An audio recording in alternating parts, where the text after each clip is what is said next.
Medicine is extremely important to day-to-day life. Without medicine, the human race would probably go extinct. Before modern medicine was invented, the city of London only increased in population because of people moving there, because disease killed so many people.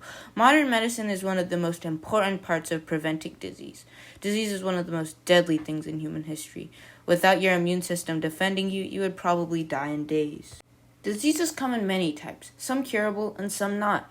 Some may be genetic, some may be caused by interaction. This documentary will be focusing on diseases caused by viruses and bacteria.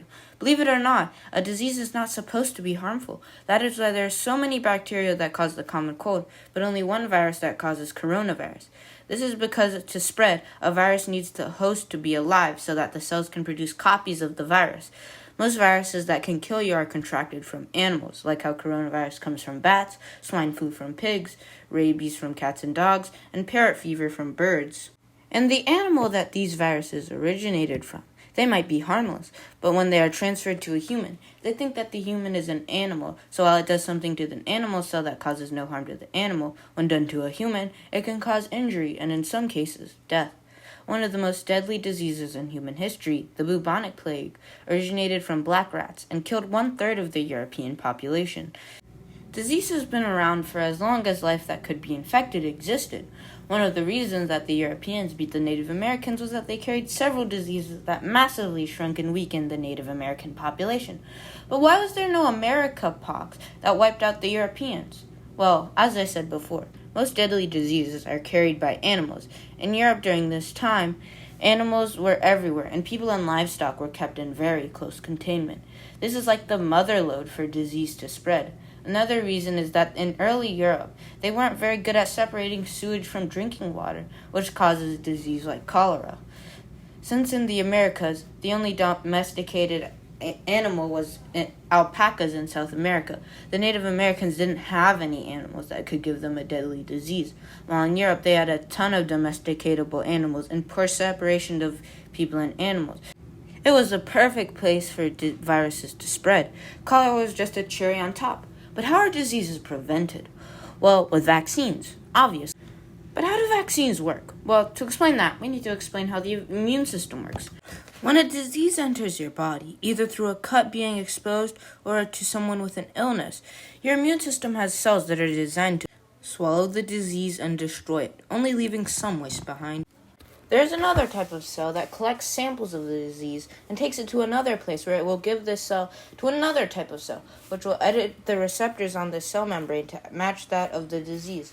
It will then take it to a final cell where your body has stored the genetic code of every possible virus, and it will find a cell that can produce the perfect antibodies against the cell.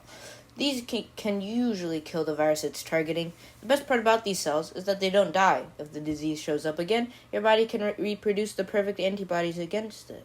So, what does this have to do with vaccines? Well, vaccines are just basically a weakened version of the virus so that it can't harm you.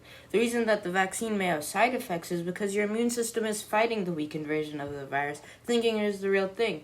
Since your immune system thinks it's a real virus, your immune system will start making the perfect antibodies to attack the virus. But if the perfect antibodies stay in your body for a long time, then why do you get vaccines annually?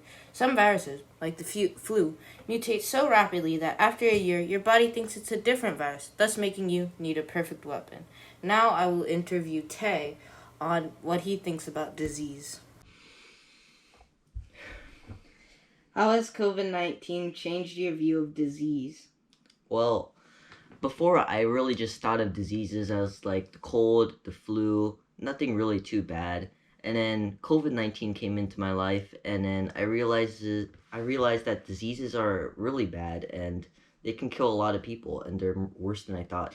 How important do you think disease prevention is? Very important. I think scientists should research cures as much as they can, so we don't have to worry about any of this anymore. What are some disease prevention methods that you do in your day-to-day life? Well, with COVID, we've gotten vaccines before.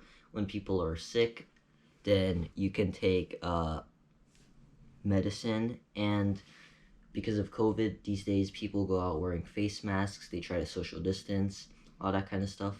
How much knowledge do you have about the immune system? Pretty much none. Okay, that's